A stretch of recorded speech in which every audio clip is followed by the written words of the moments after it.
فإذا دخلتم بيوتا فسلموا على أنفسكم تحية من عند الله مباركة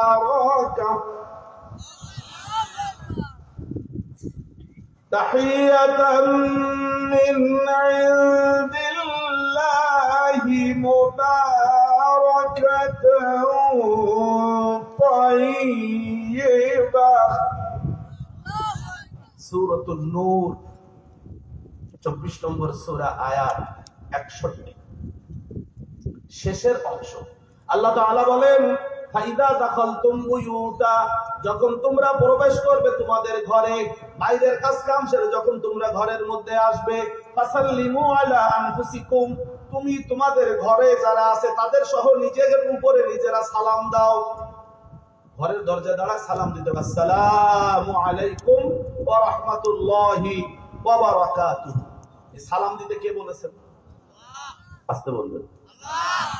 পিছনওয়ালার মতো কথাই সব একদম হাতে বুঝি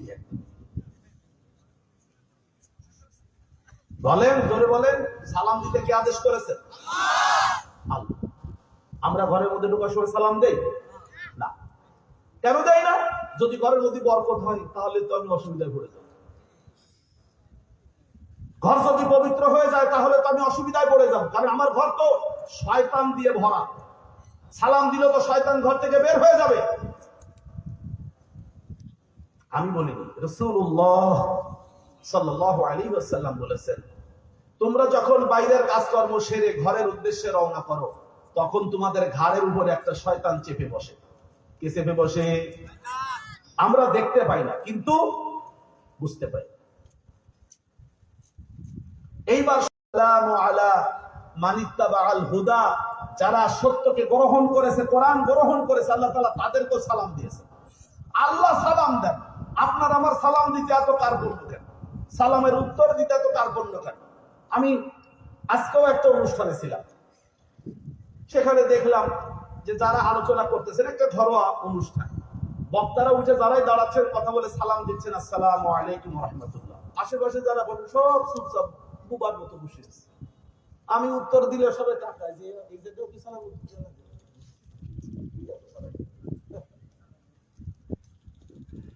যেই কয়জনে সালাম দিয়েছে প্রত্যেকে সালামের উত্তর পাবে কিনা? জোরে বলুন, জোরে বলুন। আপনারা সালাম দিলে আমি উত্তর দেব কিনা? দেব। কেন? আমার জন্য সালামের উত্তর দেওয়া ওয়াজিব করেছেন আমার আল্লাহ। প্রথম কথাতেই আপনাদের সামনে মেলা কিছু কথা বলে ফেলেছি, কষ্ট পাইছেন তো? তা কষ্ট না পাইলে 1 বছর মনে রাখবেন কি করে? সেজন্য আমি যদি আরেকবার একটা ছোট্ট সালাম দেই, উত্তর দেবেন? রাজি তো? আসসালামু আলাইকুম ওয়া রাহমাতুল্লাহ। এই জন্যই ওয়াজ লাগবে। এই জন্য লোকজন বলে এত ওয়াজ লাগবে কেন? এইবার আপনারা দেখেন, ওয়াজ করার আগের সালামের উত্তর আর ওয়াজ করার পরের সালামের উত্তর কি এক হইছে? তাহলে ওয়াজ করা লাগবে কিনা? ওয়াজ না হলে তো ইসলাম মিটে যাবে, চলে যাবে। আল্লাহ কোরআনে এজন্যই বলেছেন, ওয়াযাক্কির ফাইন্নায যিকরা তানফাউল মুমিনিন। সূরা জারিয়াত 51 নম্বর সূরা। আল্লাহ তাআলা বলেন, ওয়াযাক্কির, হে রাসূল আপনি স্মরণ করিয়ে দিন মানুষকে, ফাইন্নায যিকরা তানফাউল মুমিনিন, কেননা যারা ঈমানদার তারা স্মরণ করিয়ে দিলে সেই স্মরণ অনুযায়ী তারা কাজ করতে পারে এবং এতে তাদের উপকার হয়। জোরে বলুন সুবহানাল্লাহ। কোরআনুল কারীমের সব কথাগুলো কিন্তু আমাদের সব সময় মনে পড়ে না। আমি নিজেও বলতেছি, আমি সেই ছোটবেলা থেকে, কত ছোটবেলা থেকে কোরআন শরীফ পড়ি তা ঠিক মনে নেই, তবে জানি যে প্রাইমারি স্কুলে পড়াকালীন কোরআন শরীফ সুন্দর করে পড়া শিখেছি আম্মার কাছে, এরপরে আব্বার কাছে, এরপরে মাদ্রাসায় পড়তেছি তো দীর্ঘদিন ছাত্রদের সাথেও পড়াশোনা করার ক্ষেত্রে আলোচনা হয়। কোরআনের এখনো অনেক জিনিস আছে যেটা আমি পড়ার পরে মনে করি যে এই জিনিসটা এই এতবার পড়েছি কোরআন, কত হাজার বার পড়েছি কোরআন, এই জিনিসটা বুঝি নাই। কি আপনাদের বোঝাতে পেরেছি?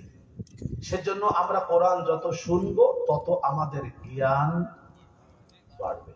সম্মানিত হাজিরিন, আজকে আপনাদের আলোচনার যে সেমিনারের মূল প্রতিপাদ্য বিষয় সেটি হলো নীতিহীন চেতনা, জাতীয় ঐক্যের অন্তরায়। এই কথাটা আপনারা যারা এখানে লিখে দিয়েছেন তারা অনেক বিজ্ঞ মানুষ, জ্ঞানী মানুষ।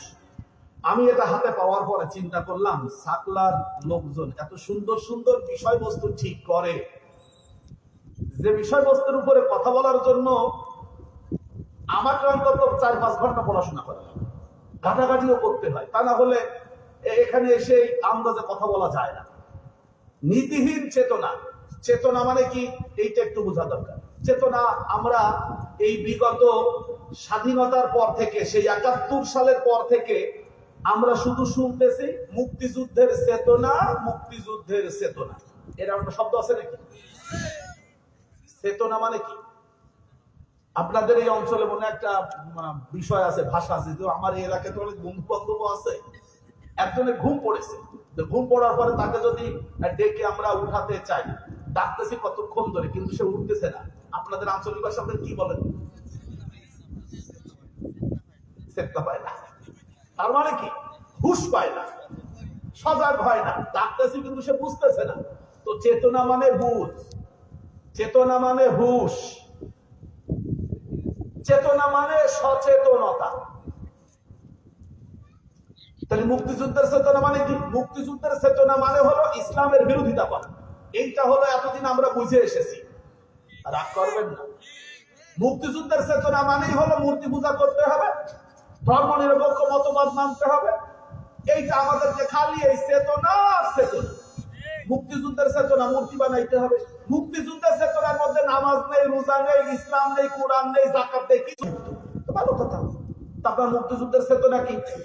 এক একজন এসে এক এক চেতনার কথা বলে, রাগ করবেন না। বিগত দিনে আমরা এক ধরনের চেতনার কথা শুনেছি, তার আগে যারা ছিলেন তারা আর এক চেতনার কথা বলেছেন, তার আগে যারা ছিলেন তারা আর এক চেতনার কথা বলেছেন।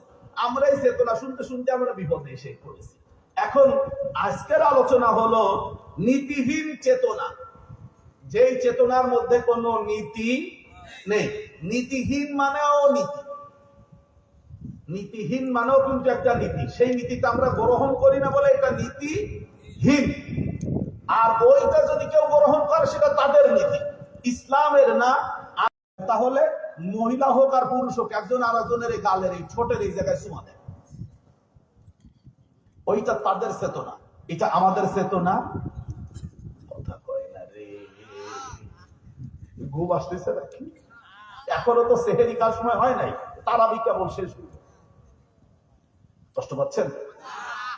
নীতিহীন চেতনা মানে হলো ইসলামের যে আদর্শ, আল্লাহ তাআলা যে নীতি নিয়ম কানুনকে আল্লাহ পছন্দ করে, সেই নিয়ম নীতির বাইরে গিয়ে একটা নীতি নিজের মধ্যে তৈরি করা, সেই চেতনা নিয়ে চলাফেরা করা। এই রকম আল্লাহ এবং আল্লাহ রসুল পছন্দ করেন না এমন কোন চেতনা বা নীতি আদর্শ নিয়ে যদি আমরা এক একজন এক এক জায়গায় চলতে থাকি, তাহলে আমার শ্রদ্ধা উস্তাদ বর্তমান নেসারিয়া কামিল মাদ্রাসা প্রিন্সিপাল মাওলানা আব্দুর রহমান লুগাতি, নোয়াখালী বাড়ি, খুলনা আলিয়া ওয়াজের যখন মুহাদ্দিস ছিলেন, আমরা ছাত্র ছিলাম। তো হুজুর ক্লাসে একদিন একটা গল্প বলেছিলেন, গল্পটা অনেকদিন পর আজকে মনে পড়ে গেল। যে ঐক্য কি, চেতনার মধ্যে উলট পালট কি, এটার একটা উদাহরণ তিনি দিয়েছিলেন। দুই বন্ধু রাতের বেলায় এক খাটে ঘুমাইছে। তো একজনের ঘুম পড়ার অভ্যাস হলো এই যে ঠ্যাং পুরা করে দিয়ে এরকম ঘুমায়, বুঝতে পারছেন তো? আরে এই যে হাঁটু উঁচু করে দিয়ে কুড়া হয়ে শুয়ে থাকে। আর একজনের অভ্যাস হলো সুজা, হাত পা সুজা করে দিয়ে ঘুমায়, বুঝেছেন তো? আচ্ছা বলেন তো, দুইজনের চেতনা কি এক?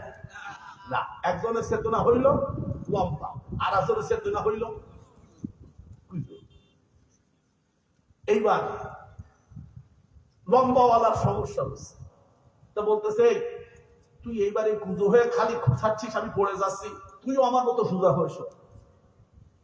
তো বলতেছে সোজা হইলে কি শুয়া হয়? ও তো দাঁড়ায় থাকা হয়। সোজা হয়ে শুইলে কি শুয়া হয়? ও তো দাঁড়ায় থাকা হয়। বরং তুই আমার মতো কুড়া হয়ে ভাজে ভাজে মিশিয়ে দেয়, তুইও ঘুমা আমিও ঘুমা, বুঝতে পারছো? আমার ভাষা তুই বাধ্য করবে।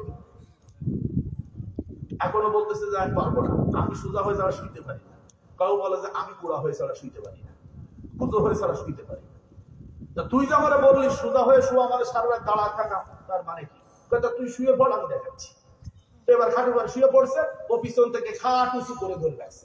এবার বলে কিরকম মনে হয়? দাঁড়ানো মনে হয়। আপনারা কি কিছু বুঝেছেন? দুইজনের চেতনা দুই রকম, যে কারণে তাদের এক খাটে ঘুমানোই ঐক্য। কথা কয় না রে, সবকে পড়াই দেয় আমার ঐক্য। শেষে কুড়াওয়ালা বলতেছে যে তুই আমার সাথে শুইলে শুবি, না হলে তুই খাটতে নেবি। এখন যে লম্বা হয়ে শোয়ার অভ্যাস, সে বললো ঠিক আছে, সে বালিশ নিয়ে নিচেই ঘুমাচ্ছে। ঐক্য হইল। দুইজনেই কিন্তু শুচ্ছে, রাতের বেলা শুচ্ছে, দুইজনেই ঘুমাবে, আরাম করবে, বিশ্রাম করবে, কিন্তু যেহেতু শুয়ার পদ্ধতিতে তাদের চেতনায় ঐক্য হয় নাই, কারণ দুইজনের নীতি এক না, এক, তাই তাদের ঐক্য হয়। আমি কি এই ছোট্ট কথাটুকু বুঝাতে পেরেছি? এইবার নীতিহীন চেতনা, আল্লাহ রাব্বুল আলামিন কোরআনুল কারীমের মধ্যে যেসব বিষয়ে বিধিবিধান দিয়েছেন, এই সব বিষয়ে আমরা যারা এক হয়েছি, নীতিগতভাবে এক হয়েছি, আমাদের মধ্যে ঐক্য তৈরি হয়েছে। আমি কোরআনের আয়াত গুলো পরে বলার চেষ্টা করতেছি, আপনারা একটু ছোট্ট করে বুঝে নেবেন। নামাজের সময় আমরা গোটা বিশ্বের মুসলমানেরা আমরা একদিকে ফিরি কেন? আমাদের সবার নীতিগতভাবে আমরা এ ব্যাপারে একমত যে নামাজের সময় ফাওয়াল্লি ওয়াজহাকা শাতরাল মসজিদিল হারাম, তোমরা সবাই নামাজের সময় কাবার দিকে মুখ ফেরাও। তাই পৃথিবীর যে প্রান্তের মানুষ আছে সবাই ওই দিকে ফিরায়। তাহলে নীতিগতভাবে আমরা এখানে ঐক্য হয়েছি কেন? আমরা সবাই এ ব্যাপারে একমত হয়েছি যে না, নামাজের সময় আমাদের চেহারা ফেরাতে হবে কাবার দিকে। কোন দিকে? পশ্চিম দিক না, কিন্তু জোরে বলুন, কাবার দিকে। এমনকি এখান থেকে যদি কোনো ব্যক্তি উপরে উঠে যায় 4000 ফুট, 5000 ফুট, 10,000 ফুট উপরে বিমান দিয়ে চলে, ওই ব্যক্তি ওইখান থেকেও কাবার দিকে ফিরে সালাত আদায় করবে। এবং বিমানে তখন রাডার ফিট করা থাকবে, ডাইরেকশন অফ কাবা। কাবাগরকে বিশ্বের কোথায় যেখানে আপনি থাকেন না কেন, এই যেখানে থেকে যেখানেই থাকেন সেখান থেকেই কাবাগরকে খুঁজে বের করার জন্য একটা কম্পাস যন্ত্র আছে, দিক নির্ণয়ের যন্ত্র আবিষ্কার করা হয়েছে। সেই যন্ত্রটার কাজ হলো শুধুমাত্র কাবাঘর কোথায় আছে সেটা খুঁজে বের করে দেওয়া। এটাকে ইংরেজিতে বলে ডাইরেকশন অফ কাবা। খুব বেশি দাম না, ছোট্ট একটা যন্ত্র, সেখানে একটা বই দেওয়া আছে, আপনি কোন দেশের উপরে আছেন, ওই দেশটা কত ডিগ্রি অ্যাঙ্গেলে আছে, ঠিক কাটাতে ওখানে নিবেন, তখন সে বলে দেবে কাবাঘর কোথায় আছে। আমরা আপনাদের কাছে এবার জিজ্ঞেস করতে চাই, বলেন তো ডাইরেকশন অফ কাবা এই মেশিনটা বের করা হয়েছে কিসের কারণে? গোটা বিশ্বের মুসলমান নীতিগতভাবে ঐক্যবদ্ধ হয়েছে নামাজের সময় আমাদের সকলকে কাবার দিকে মুখ ফিরাতে হবে। তাহলে আমাদের ঐক্য হয়েছে কিনা বলেন? ঐক্য হয়েছে। খুব মনোযোগ দিয়ে কথাগুলো বুঝবেন। আমরা সবাই এ ব্যাপারে যদি ঐক্য না হইতাম, মনে করেন এই আমরা এই কয়েকজন লোক মিলে আমরা সালাত আদায় করব, এখন আমাদের মধ্যে নীতিগতভাবে ঐক্য হয়নি। এখন মনে করেন ইনি দাঁড়ায় শুরু করলেন এই দিক, আল্লাহ ভাই ওই দিক না এই দিক, উনি শুরু করলো এই দিক ফিরে, আল্লাহ। এই কয়েকজন যদি আমরা নামাজের ব্যাপারে একমত না হই, তাহলে বলেন এই জায়গায় মারামারি হবে কি না?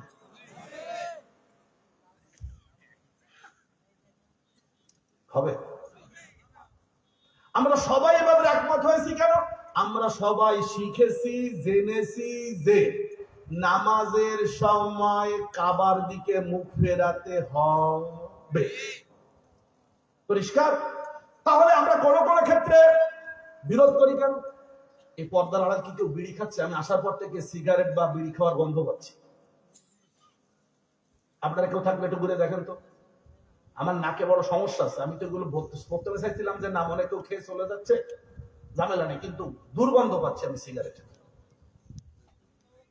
হোক সেও আবদার, সেটা ছাড়া মাথায় বুদ্ধি থাকবে না। সবার নাক তো আর সমান না, আমার নাকে সমস্যা আছে। হ্যাঁ, আছে সিগারেট খাচ্ছে,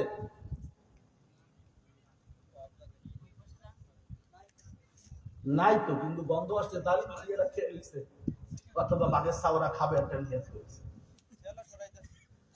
দেখিস তার কার কথা বলতে সমস্যা আছে, খুব বিপদে আছে আমি। আমার আম্মা আগে বলতেন কি, আল্লাহ যেন তোর চোখের জ্যোতি কমায়, তারপর আম্মা এই দোয়াটা করে। তারপরে বলতেন কি, তোর হাত এত শক্ত, তুই তো কোনো জিনিস আটকাস, মুখ আটকাস, আমার খুলতে কষ্ট হয়, তোর হাতে যেন আল্লাহ জোর কমায়। কি যে বিপদে আছি। আমার স্ত্রীও মাঝে মধ্যে বলে যে বোতলের মুখ আটকাইলে মনে হয় ইনটেক বোতল, তা নাকি খুলতে আবার খুব পিলাস টিলাস দিয়ে ধরা লাগে। ওই কানেও তেমন সমস্যা, নাকেও তেমন সমস্যা, সমস্যা। সম্মানিত হাজির, আমি ঐক্যের ব্যাপারটা বোঝাতে পেরেছি। এইবার বলেন তো, আমরা ইসলামের বিধিবিধান তো একই রকম হবে, আমরা কোন কোন বিধানের ক্ষেত্রে আমরা আলাদা হয়েছি কেন? আমরা ওই ব্যাপারে ওই বিষয়ে ভালো জানি না, ভালোভাবে শিখি নাই। ছোট্ট উদাহরণ দিতে চাই, ইসলামের রাজনীতি আছে বা নেই এ নিয়ে আজ থেকে 40 বছর আগে এই দেশের আলেমদের মধ্যে দ্বন্দ্ব ছিল কিনা? একটু খোলামেলা বলেন না। ছিল। আমি এই জন্য বিগত এই যে সরকার 16-17 বছর থাকলো, সবার কিন্তু খারাপ দিক থাকে না, কিছু ভালো দিক কিন্তু থাকে। আমি তাদের কিছু ভালো দিক পাইছি। তার একটা হলো এদেশের আলেমদেরকে মাইরে বাইন্দে বলিছে যে তোরা তো মসজিদে এক হতে পারবি না, সবগুলোর একসাথে যত মত দল আছে সব একসাথে জেলখানায় একসাথে ভাত খাওয়াবো, দেখি তোরা ঐক্য হোস কিনা। এই কাজটা যে করতে পারছে, মনে করেন মামুনুল হক সাহেব, জসিমউদ্দিন রহমানী সাহেব, হারুন ইজহার, বুঝতে পারছেন তো, এরা কিন্তু কেউ একমতের লোক না। এরপরে আমাদের কোরআনের পাখি বলি যাকে আমরা, আল্লামা দেলাওয়ার হোসেন সাঈদী রাহিমাহুল্লাহ সহ এই সব আলেমরা একসাথে বসে জেলখানায় ভাত খাইছে।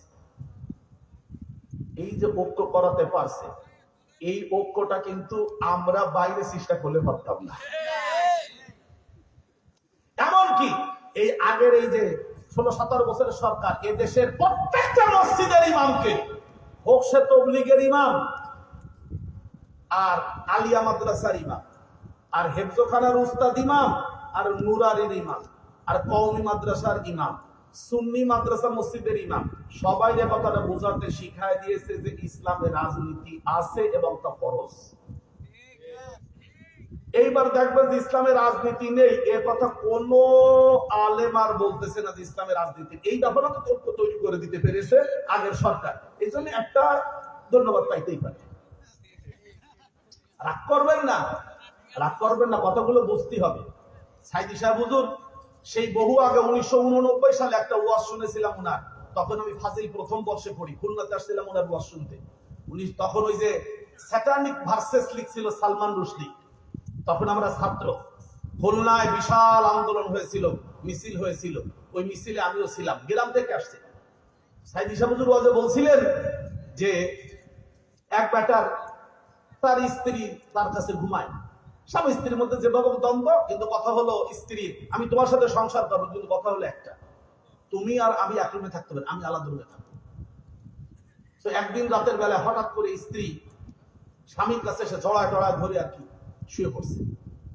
তো স্বামী বেচারা যেহেতু স্ত্রীর সাথে তেমন কোনো কথাবার্তা ওইভাবে হবে না, সেই জন্য সেই বেচারাও চুপচাপ ঘুম পড়ে আছে। তো সকালবেলা উঠে স্ত্রী বলতেছে, কি ব্যাপার তুমি অর্ধেক রাতে উঠে এসে আমার জড়ায় ধরলে, ঘটনাটা কি? বলছে ঘটনা হলো যে ওই চোর ঢুকেছিল ঘরে, আমার ওই পাশ থেকে ঘরে ঢুকে মালামাল তো সব নিয়েছে, এরপরে আবার আমার ধরার চেষ্টা করতেছিল, তখন আমি কি করবো, চোরের হাত ছাড়া এসে তোমার জড়া ধরছি।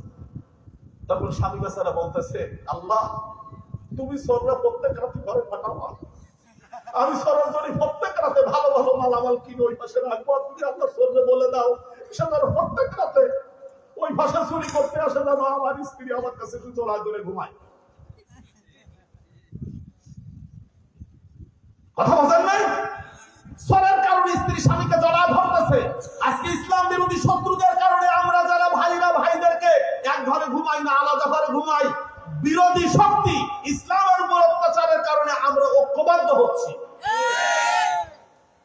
আজকে বাংলাদেশে আমাদের স্নেহাস্পদ কচি কাছারা কবি মশিউর রহমান সাহেব একটু আগে যাদের নাম, মুসলমানদের সাথে মুসলমানরা তো দলমত ভুলে গেছিল, কোনো পার্থক্য ছিল না। এমনকি হিন্দু সন্তানেরা, বড় বড় যুবকেরা, ভাইয়েরা, তারা ঐক্যবদ্ধ হয়ে এই ফ্যাসিস্টকে বিদায় করার জন্য ঐক্যবদ্ধ হয়েছিল বলে অংশকে তারা আলাদা করে দিয়েছিল, সেটা হলো হিন্দু কারণে আমরা আলাদা হয়েছিলাম। এ কথাটা আমাদের মাথায় রাখতে হবে। এই জন্য খেয়াল করে দেখবেন, মুক্তিযুদ্ধের চেতনা মানেই হলো কোরআন থাকতে পারবে না, উপরে উপরে কোরআনের কিছু কথাবার্তা বলবে, কিন্তু বাস্তবে আমি আপনাদেরকে বলতেছি, কিছু কথা বলে ফেলি। বাংলাদেশের যে সংবিধান প্রণয়ন হয়েছিল 1972-এ, সেই সংবিধানে কি ছিল? 4টা জিনিস ছিল। কয়টা জিনিস? এক, ধর্মনিরপেক্ষ মতবাদ, পুঁজিবাদ, সমাজতন্ত্র, আর একটা হলো ভুলে গেলাম, গণতন্ত্র। গণতন্ত্র, সমাজতন্ত্র, ধর্মনিরপেক্ষ মতবাদ আর পুঁজিবাদ, এই 4টা জিনিসকে মাথায় রেখে বাংলাদেশের সংবিধান প্রণয়ন করা হয়েছে। বাংলাদেশের এই সংবিধান প্রণয়ন কমিটির একজন ব্যক্তি ছিলেন খুলনাতে, কাজী ইনায়েত হোসেন। যে কোনো একটা ইলেকশনে আমি উনার কেন্দ্রের অ্যাসিস্ট্যান্ট প্রিজাইডিং অফিসার হিসেবে দায়িত্ব পালন করছিলাম। উনি আসলেন আগের রাতে আমাদের একটু খোঁজ খবর নিতে। তা আমি উনাকে জিজ্ঞেস করলাম যে স্যার, একটা কথা বলতাম, সুযোগ পেয়েছি, বল। তাহলে আমি যতদূর জানি আপনি এই যে সংবিধান প্রণয়ন কমিটিতে ছিলেন, যদিও আপনার পদটা একটু নিচে ছিল, আমাকে একটু বলবেন যে শতকরা 90 জন মুসলমানের দেশে ইসলাম বাদ দিয়ে আপনারা কেন সংবিধান প্রণয়ন করলেন এই 4 খুঁটি দিয়ে? ধর্মনিরপেক্ষ মতবাদ, পুঁজিবাদ, গণতন্ত্র, সমাজতন্ত্র, ইসলাম রাখলেন না কেন? উনি আমাদের টাকা আসছে, তখন আমি বয়সে যথেষ্ট ছোট, এখন তো ধরেন দাড়ি দিয়ে একটা পাকিছে, তখন কিছু পাকে না, একদম সুন্দর কালো, চেহারাও কালো, দাড়িও ভালো কালো ছিল, টাকায় আছে। আমি বললাম বলেন। তা বলতেছে, আপনি যে কথাটা বলছেন ওই সময় ইসলামের কথা বলার লোক আমাদের পাশে ছিল না, কিন্তু আপনারা, আমি মেজর ডালিম বলছি, ওই বইটা পড়ে দেখবেন, ওখানে লেখা আছে বাংলাদেশের কোন মেধাবীদের দ্বারা বাংলাদেশের সংবিধান প্রণয়ন করা হয় নাই, বরং ভারতীয় সংবিধানের পুরো কপিটা বাংলাদেশে ফটোকপি করে এনে দেওয়া হয়েছে। ওই দেখে দেখে বাংলাদেশের সংবিধান প্রণয়নের প্রণেতারা নিজের হাতে লিখে তারপর সেটাকে বাংলাদেশের সংবিধান বলে চালিয়ে দিয়েছে। মেজর ডালিম লিখেছে তার বইতে, আমি মেজর ডালিম বলছি। সম্মানিত হাজিরিন, আমি জাতীয় ঐক্যের কথা বলতেছি। জাতীয় ঐক্যের অন্তরায় আমরা দেশে যারা মুসলমান আছি, আমাদেরকে ভাঙতেছে কারা? ভালো করে শুনবেন, একটু ছোট্ট করে আপনাদের পেছনে নিয়ে যাই। 13 সাল 5ই মে, বলেন তো পরে একটু কি? শাপলা চত্বর। 13 সাল 5ই মে শাপলা চত্বরে কওমি মাদ্রাসার উলামায়ে কেরাম ইসলামকে রক্ষা করার জন্য 9 দফা কর্মসূচি দিয়েছিলেন। কয় দফা? এই 9 দফা কর্মসূচির মধ্যে কওমি মাদ্রাসার ভেতরে যারা আমাদের ভাইরা, উস্তাদেরা পড়াশোনা করেন, পড়ান, তারা ছিলেন, এবং এই দেশের সাধারণ মানুষ যারা ইসলাম পছন্দ করে তারাও ঢাকাতে সমাবেশে ছিলেন। এইটাকে ভাঙার জন্য তবলিগ জামাতকে 2 ভাগ করেছে ভারত। তবলিগ জামাতে দেখেছেন না, জুবায়ের পন্থী আর সাআদ পন্থী, এই পন্থীদেরকে ভেঙেছে ভারত। যে ওই হেফাজতের ওইখানে 13 সালের 5ই মে যারা উপস্থিত হয়েছিল, তাদের মধ্যে তবলিগ জামাতের ভাইয়েরা ছিল। কেন তারা গেল?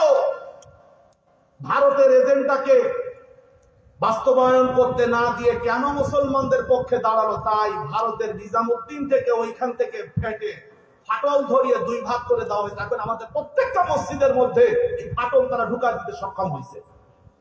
আপনারা বোঝেন আর না বোঝেন, খুলনা নেরালা তাবলিগ মার্কাজের মধ্যেও একদিন এক দল করে হলো বৃহস্পতিবার রাতে, আর এক দল করে হলো শনিবার রাতে। এই যে ফাটল ধরালো, কত দূর থেকে ফাটল ধরাইছে আমরা সহজে বুঝি না। আপনারা খেয়াল করেছেন যে আমাদের মধ্যে ফাটল ধরাবার জন্য, মুসলমানদের মধ্যে ফাটল ধরানোর জন্য বিরোধী শক্তিরা প্রচন্ড পরিমাণে টাকা পয়সা খরচ করতেছে। আপনারা নেপালের একজন শাসক, প্রধানমন্ত্রী মইজুদ্দিনকে ক্ষমতা থেকে সরানোর জন্য 60 লক্ষ মার্কিন ডলার ভারত ব্যয় করেছে, যে সে যেন প্রধানমন্ত্রী থাকতে না পারে।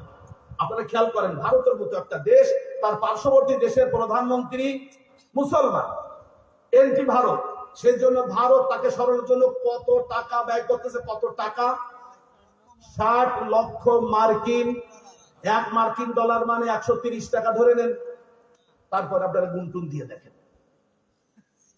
এইবার বাংলাদেশে আমরা মুসলমানেরা ঐক্যবদ্ধ হবে, তাই ভারত বসে কি আঙ্গুল চুষবে? এই ভাইয়ের কাছে অর্থ দেবে, কার কাছে? হুজুর আসবে না, একজন লোক আসবে দূর থেকে, সে এসে আরেকজন হুজুরকে দিয়ে ইনার কাছে টাকা দেবে। টাকা দিয়া বলবে যে মনিরুজ্জামান ও একটা পাতিল লোক, ওর মধ্যে কোনো ইসলাম ইমান আমল আকীদা কিচ্ছু নাই। আর আমার কাছেও টাকা আসবে, আর একদিক দিয়ে এসে বলবে যে ও মানে না, ওর সাথে খবরদার তুমি সালামও দিবে না, সালাম দিলে কিন্তু তোমার ইমান নষ্ট হয়ে যাবে। কাজটা করতেছে কে? বিরোধী শক্তি দূর থেকে, যাতে করে দেশের মুসলমানেরা ঐক্যবদ্ধ হলে স্বাধীনতা সার্বভৌমত্ব রক্ষা যদি করতে পারে, তাহলে এ দেশে বিদেশিরা প্রভুত্ব বিস্তার করতে পারবে। সেজন্য আমাদের নীতিহীন চেতনায় বিশ্বাসী হলে হবে না, আমাদের নীতি একটাই, আল কোরআন। আমরা আল কোরআনের ভিত্তিতে ঐক্যবদ্ধ হব, যেটা আল্লাহ তাআলা বলেছেন। আর আমার আগে মাওলানা আব্দুল গফফার সাহেব মুফাসসিরে কোরআন, তিনি বিস্তারিত কথা বলেছেন। আমি যতদূর সম্ভব শুনেছি, আত্ম করার চেষ্টা করেছি। তিনি এই ঐক্য হওয়ার ব্যাপারে কথা বলেছেন। আমি শুধু আপনাদের কাছে এই কথাটাই বলতেছি, আপনাদের চোখের সামনে 5ই আগস্ট অর্থাৎ 36 জুলাই, এই যে ঐক্যবদ্ধ না হলে আমাদের নারী পুরুষ আবাল বৃদ্ধ বনিতা, ছোট্ট একটা বাচ্চা ঢাকার শহরে 5 বোতল পানি নিয়ে রাস্তায় দাঁড়িয়েছে, ছোট মানুষ। তারে সাংবাদিক জিজ্ঞেস করতেছে তুমি আসছো কেন, তোমার ভয় করে না? তা বলছে আমি আল্লাহ ছাড়া কারণে ভয় করি না। তা তুমি আসছো কেন? তাই আসছে আমার ভাইরা যারা দৌড়াচ্ছে আন্দোলন করতেছে তাদের পানি খাওয়ানোর জন্য, আমি তো সামনে যেতে পারবো না, তাই পানি পান করাতে এসেছি। এই যে ছোট ছোট মানুষেরাও ঐক্যবদ্ধ হয়েছিল, নারীরা ঐক্যবদ্ধ হয়েছিল, ঢাকা বিশ্ববিদ্যালয়ের মহিলা প্রফেসররা তারা নেমে এসেছেন, হিন্দু মহিলা পুরুষেরা তারা রাস্তায় নেমে এসেছে।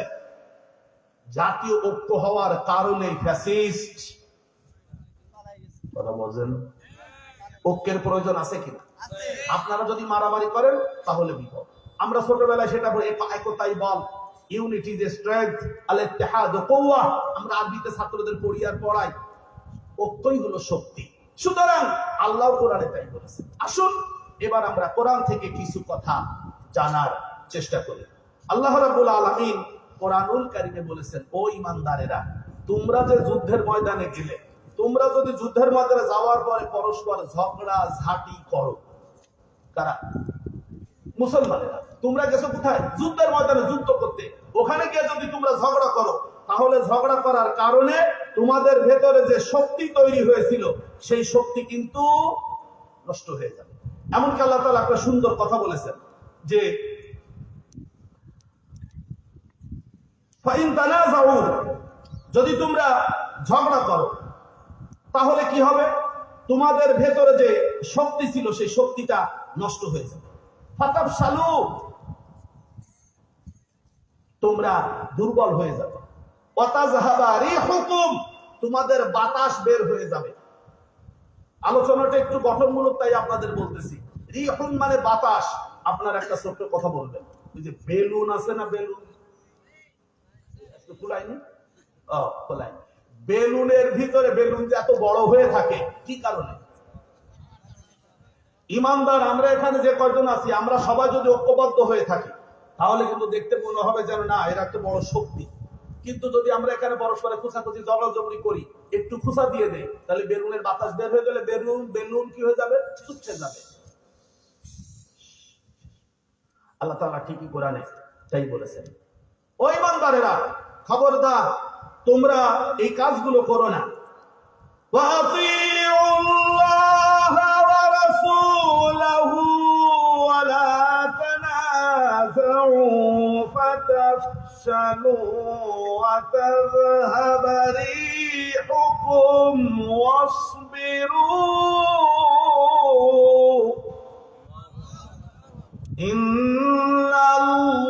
ইন্নাল্লাহা মা'আস সাবিরিন।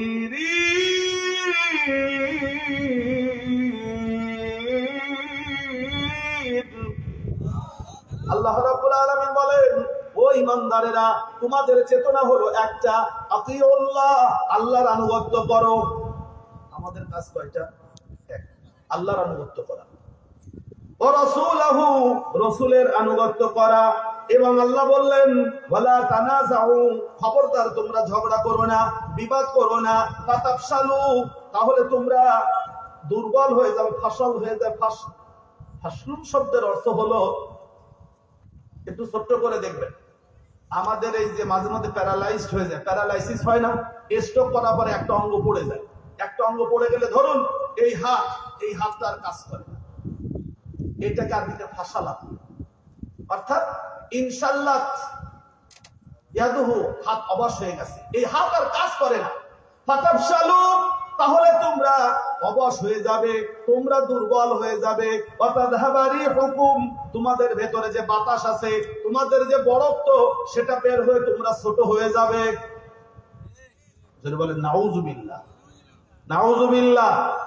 আমরা যদি ঐক্যবদ্ধ না হই, তাহলে আমাদের বাতাস বের হয়ে বেলুনের মতো আমরা চুপসে যাব, আমাদের মানুষেরা মারবে। খেয়াল করে দেখেছেন যে এই 5ই আগস্টের পরে আমাদেরকে ভাঙ্গার জন্য কিভাবে জাতিকে বিচ্ছিন্ন করার জন্য কাজ চলতেছে। আপনারা খবরদার বিচ্ছিন্ন হবেন না। বিচ্ছিন্ন হলে যা ভেবেছেন তা না, যা অর্জন হয়েছে তা কিন্তু ঘরে উঠানো যাবে। খালি মাঠে ফসল হলে হবে না, ফসল কাটতে হবে, বহন করে উঠানে নিতে হবে, মাড়াই করতে হবে, মাড়াই করে যে সমস্ত সিটে ফুটা আছে, অন্যান্য ময়লা আছে, সেগুলো বের করে এরপরে রোদ্রে ভালো করে শুকায় তার ঘরে তুলতে হবে। সুতরাং আপনারা যা ভাবতেছেন তা না, ঐক্যবদ্ধ না হলেই আমাদের বিপদ। আর আপনারা ভাবতেছেন যে তারা মনে হয় চলে গেছে, জি না, যাই নাই, তারা কিন্তু ঘাপটি মেরে বসে সুযোগের অপেক্ষায় বসে আছে। কথাটা মাথায় নিতে হবে। কারণ আপনি আমি যদি ঝগড়া করি নিজেরা, তাহলে আমাদের বাতাস বের হয়ে যাবে, আমরা অসহায় হয়ে যাব। এজন্য দেখবেন আমাদের দেশে এখন, বাংলাদেশে যারা মুসলিম বড় বড় দলগুলি আছে, তারা ঐক্যের ব্যাপারে চিন্তা করতেছে। জোরে বলুন আলহামদুলিল্লাহ। তাদের মধ্যে যেন ঐক্য হয়। আমার কথা একটাই, সে কথাটা হলো যে আমাদেরকে অবশ্যই কোরআনের ময়দানে ঐক্যবদ্ধ হয়ে থাকতে হবে। তা যদি না হয়, তাহলে কিন্তু আমরা আগের থেকে আরো মারাত্মক বিপর্যয়ের মধ্যে পড়ে যাব। কথা বলতেছে কি টের পাইছেন? যে আগে তো একটু বাসায় টাসায় রাখিছিলাম, এবছর আর বাসায় রাখবো না, এবার আসতে পারলে আর বাসায় রাখবো না। আমি সেজন্য আপনাদের কাছে বলতেছি যে আমাদের ঐক্যবদ্ধ হয়ে থাকতে হবে। চলুন আমরা কোরআনুল কারীম থেকে আরো একটু কথা জানবো। আল্লাহ রাব্বুল আলামিন কোরআনে আমাদেরকে বলেছেন, মুসলমানরা সবাই ভাই ভাই এক। মুসলমানরা কি? ভাই ভাই। সূরাতুল হুজুরাত, ইন্নামাল মুমিনুনা ইখওয়া فأصلحوا بين أخويكم واتقوا الله لعلكم ترحمون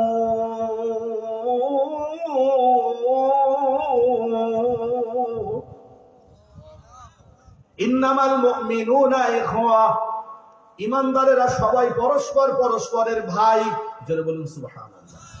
ফাসলিহু বাইনা আখাওয়াইকুম, তোমাদের ভাইদের মধ্যে যদি কোনো ত্রুটি বিচ্যুতি থাকে, তাহলে তাকে বাদ দিয়ে দিও না, বরং তাকে কাজে লাগাও, তার ত্রুটি বিচ্যুতি দূর করে তাকে তোমার দলে আনার উপযুক্ত ব্যবস্থা করো। সুবহানাল্লাহ। ফাসলিহু বাইনা আখাওয়াইকুম, তোমরা তোমাদের ভাইদের মধ্যে যদি কোনো কারণে দূরত্ব তৈরি হয়, তাহলে সেই দূরত্বটাকে তোমরা ঘুষিয়ে ফেলো। ওয়াত্তাকুল্লাহ, তোমরা আল্লাহকে ভয় করো। লাআল্লাকুম তুরহামুন, আশা করা যায় আল্লাহ রাব্বুল আলামিন তোমাদের উপরে দয়া করবেন, অনুগ্রহ করবেন। আজকে আমরা একজন আরেকজনকে পাশ কাটায় দিই, কিন্তু ওই লোকটার ভেতরে কিছু গুণাবলী তো আছে, ভালো যোগ্যতা তো আছে, আর কিছু ত্রুটি বিচ্যুতি থাকবে, এটা স্বাভাবিক। আমার মধ্যেও ত্রুটি আছে, আমরা যারা এখানে আমাদের প্রত্যেকের মধ্যে কিছু না কিছু ত্রুটি আছে। এখন আপনি ত্রুটিটা যদি সবাইরে বাদ দিয়ে দেন, তাহলে এ দেশে আর ইসলাম প্রতিষ্ঠা করার জন্য লোক পাওয়া যাবে না। ওই যে একটা বাংলা আছে, আপনারা জানেন, কম্বলের লোম বাঁচলে কম্বল থাকে। আজকে রাগ করবেন না, একটা ছোট্ট উদাহরণ দিচ্ছি। আমার একজন মুরব্বী ছিলেন, তিনি বলতেন যে আমাদের এই দেশে যারা ইসলামকে প্রতিষ্ঠা করতে চায়, একামতে দ্বীনের কাজ যারা করতে চায়, বাংলাদেশ জামাত ইসলামী, তাদেরকে মানুষেরা বিভিন্ন ত্রুটি বিচ্যুতি বের করে। ওর এই ভালো না, এই জামা গায়ে সেটা ভালো না, টুপি মাথায় দেয় না, এরপরে কোরআন শরীফ তেলাওয়াত করে তা ভালো না, হয় না, মানে ত্রুটির আর কোনো শেষ। উনি এই কথার উত্তর দিতে গিয়ে বলতেন, একজন মালিকের ধানের ক্ষেত আছে, তার ধান হয়, ধান লাগানোর জন্য তার সহযোগী হিসেবে কিছু গরু আছে। এই গরুগুলি দিয়ে আমরা আগে ধান মাড়াই করতাম, ধান মলন দেওয়া, আপনাদের কি বললাম, মলন, ধানের মলন দিতে আমরা কি ব্যবহার করতাম, গরু মহিষ। মালিক ধান কেটে এনে উঠানে মলন মলার জন্য ধান ভেঙে দিয়েছে, দেওয়ার পরে গরুগুলো ধরে নিয়ে আসছে, এনে গরুর গলায় দড়ি দিয়ে দিয়ে দিয়ে ছাড়ায় দিয়ে এইবার তাড়াচ্ছে। কিন্তু গরুগুলি অলস, আমাদের এলাকায় অলস গরুকে গোড়ে গরু বলে, গোড়ে। আমি যেহেতু বাগেরহাট জেলা রামপাল অঞ্চলের মানুষ, তো গোড়ে গরু তার মানে ওই খালি গড়ায়, হাঁটে না। আপনারা কি বলেন? গোড়ে, ঠিক আছে তো? আচ্ছা, দেখুন মালিক অনেকক্ষণ গুতোগুতি করে ধাক্কা ধাক্কা করে দেখলো যে না, এরা হাঁটবে না, না হাঁটলে তো ধান পড়বে না। শেষে কি করবে, গরুর দড়ি গলাতে যে খুলে দিল, সেই গরুগুলো উঠে খুব আরামের সাথে একটা ঝাড়া দিয়ে চলে গেল, দৌড়ে চলে গেল, বের হয়ে গেল, মলন এরকম ফালানো। তখন মালিক চিন্তা করতেছে, যদি মলনটা না ভাঙতাম, ধানগুলো যদি আগের মতো থাকতো, তখন তো পিঠে পিঠে ধান বের করা যেত। মালিকের ছিল কতগুলো ছাগল, ছাগলগুলো দূরে দাঁড়ায় এরকম আগে করে তাকায় দেখতেছে যে মালিক কাঁদতেছে। শেষে ছাগলদের মধ্যে এক ছাগল সবাই ছাগলটিকে বললো, এই আমাদের মালিক যদিও আমাদের ধান মলনের জন্য বসে নাই, তার মেয়ের বিয়ে হবে, ছেলের বিয়ে হবে, সেই সময় জবাই করে মানুষের খাওয়াবে, এটা আমরা জানি, তো আয় আমরা অন্তত সবাই মিলে মলনের উপর দিয়ে হাঁটি। এখন ছাগল গুলো এসে তারপরে মলনের উপর দিয়ে হাঁটতেছে। আপনারা একটু ছোট্ট করে বলবেন, ছাগলের পাড়ায় কি ধান পড়ে না? ছাগলের হাঁটতেছে কেন? মালিকের কষ্ট দূর করার জন্য। মালিক যখন দেখলো যে ছাগলগুলো ধানের উপর হাঁটতেছে, তখন মালিকের মনে মনে একটু ভালো লাগলো, যে গরুগুলো যদিও না বুঝছে আমার কষ্ট, ছাগলগুলো বুঝতে পারছে, যদিও ওদের পাড়ায় ধান পড়বে না।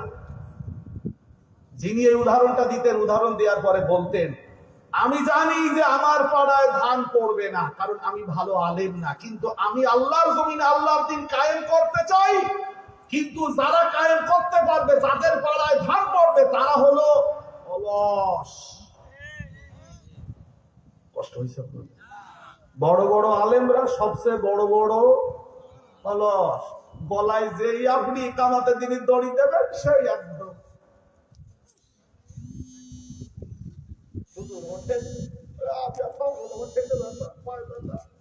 যারা ইকামতে দ্বীনের কাজ করলে এই জমিনে দ্বীন প্রতিষ্ঠিত হবে, বড় বড় উলামায়ে কেরাম, তারা এই কাজ করতেছে না। বাধ্য হয়ে আমাদের মতো যারা ক্ষুদ্র মানুষ, লেখাপড়া কম জানা মানুষ, কুরআন শরীফ তেলাওয়াত করতে না পারা মানুষ, বাংলা ভাষা সব। আমার কথা কি আপনারা কিছু বুঝেছেন? সূরাতু আশ-শূরা 13 নম্বর আয়াত আপনাদের খুব পরিচিত আয়াত। আল্লাহ তাআলা এখানে বলেছেন যে আমি আমার দ্বীনকে প্রতিষ্ঠিত করার জন্য, দ্বীনকে কায়েম করার জন্য আমি তোমাদেরকে ঐক্যবদ্ধ হয়ে কাজ করার জন্য আদেশ করতেছি। তোমরা ঐক্যবদ্ধ হবে, খবরদার তোমরা আলাদা আলাদা বিচ্ছিন্ন হবে না, তাহলে আমার দিন তোমরা কায়েম করতে পারবে। শারা'a লাকুম মিনাদ-দীনি মা ওয়াসসা বিহি নূহান ওয়াল্লাযী আওহায়না ইলাইকা ওয়া মা ওয়াসাইনা বিহি وما وصينا به إبراهيم وموسى وعيسى أن أقيموا الدين ولا تتفرقوا فيه